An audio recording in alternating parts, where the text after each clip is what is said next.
like when I look at other countries, and I've been to Africa several times, Ethiopia, Eritrea, and all that. You look at the facilities. What did they do to kind of make this a viable thing? Because Nigeria is actually playing really well, and even though it's the cheapest sport in the world, like the same as basketball, it's still an expensive sport when it comes to facilities. Right.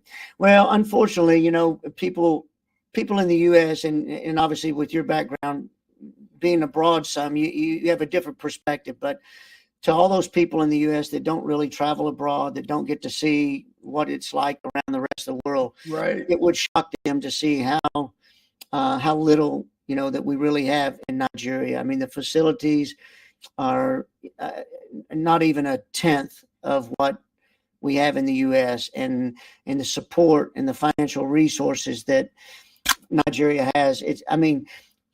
Look, we went to the World Cup and played in our group Canada, which was the defending Olympic gold medalist. We played Australia, which was ranked 7th, I think, in the world, and they were the host nation. And we played Ireland, and they were 21st in the world. And here we are going in ranked 40 something in the FIFA World Rankings. And those guys, every game we played, we would look over at their staff, and they've got 20 staff people. 20 on the staff, right? And I'm looking at mine, and there's me and 2 other guys, and that's basically it. And I'm going, they've got all the technology in the world. That they've got, each one of them have their own iPad. And the catapults on.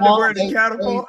They've identified every weakness of every individual player, and we don't have catapult. We're not being able to monitor our loads. We're writing things on sheets of paper. We don't have iPads. I mean, it's analog. It's so shocking that we did as well as we did. I mean, we got out of that group without losing a game. We beat Australia. We tied both Canada and Ireland.